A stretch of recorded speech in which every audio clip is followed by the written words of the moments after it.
법정 소란을 피운 김용현 전 국방장관의 변호인들에 대해 법원이 감치 명령을 다시 내리기로 했습니다.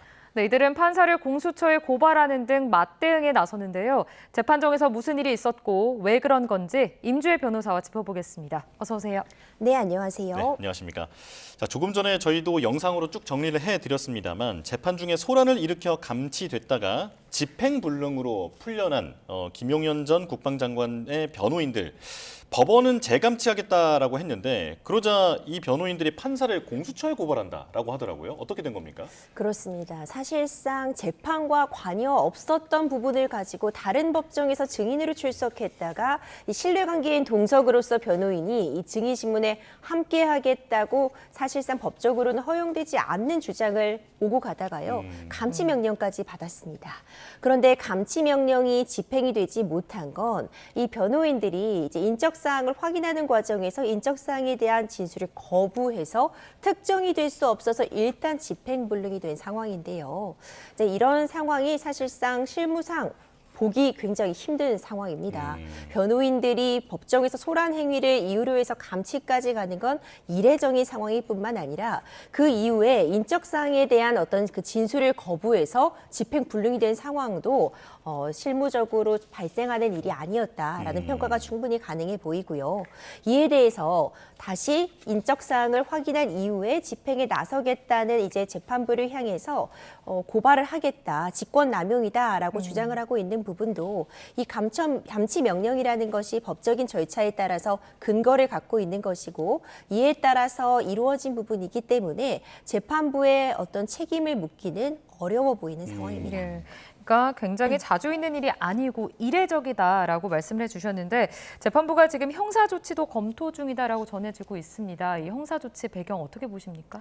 법정 모욕죄 같은 부분들이 지금 검토가 될 수 있어 보입니다. 네. 이 재판장은 소송 지휘권을 포괄적으로 행사할 수 있습니다. 이 재판을 잘 이끌어가기 위해서 법정 내의 소란 행위는 방지할 의무가 있고요. 뭐 검찰 측도 그렇고 변호인 측도 그렇고 너무 과열된다면 이에 대한 제지도 할 수 있는 그런 권한을 갖고 있습니다. 이전에 있었던 그 법정에서의 상황은 증인신문을 진행을 해야 되는데 변호인이 이제 피해자 대 변호인으로서 어떤 증인 과정에서 신뢰관계인 동석이라는 제도를 갖고 있지만 그 당시에는 지금 김용현 전 장관이 이 신뢰관계인 동석을 허용받을 수 있는 상황이 아니었습니다. 이제 그런 상황임에도 불구하고 변호인들이 방청권 없이 법정에 들어서려고 했던 이런 상황들에 대해서 재판장이 제재를 한 부분이기 때문에 법적인 근거를 갖고서 감치 명령이 내려졌다고 판단이 되고요.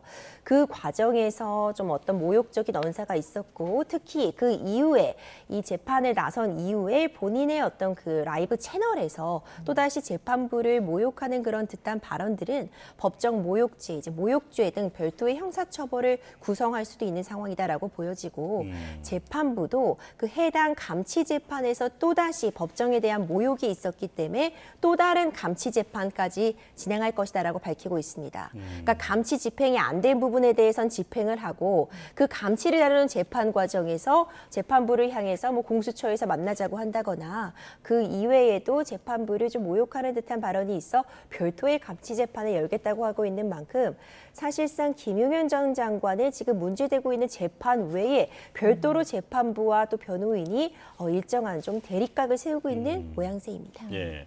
그런데 조금 전에 앵커 리포트에서 나왔던 그 영상들이 상당히 충격적이어서 이걸 지금 변호사께 좀 여쭤보고 싶은데 재판부 앞에서 우리나라 재판부가 형평성이 있느냐 그리고 뭐 재판부가 불법을 저질렀으니 이 부분을 알아서 뭐 조치를 하라라고 한다든지 우리는 재판부와 화해를 하고 싶다라는 식의 얘기를 하는데 이게 비법조인이 듣더라도 있을 수 있는 일인가 싶거든요. 그렇죠. 그러니까 실무적으로 보기 어려운 일이고요. 저도 이런 상황을 직접 경험한 적이 없습니다.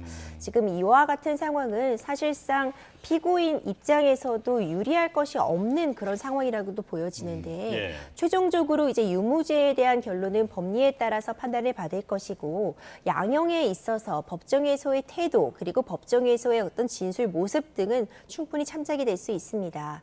이제 변호인으로서는 어떤 최적의 어떤 정리를 이제 최적의 어떤 결론을 도출하기 위해서 전략을 세워야 되는 과정인데 좀 불필요하게 재판부와 대립각을 세우고 원래 지금 쟁점이 되고 있는 법적인 논점 외에 다른 부분을 근거로 해서 싸움을 이어나가는 건 도움이 된다라고 보기는 어려워 보이고요.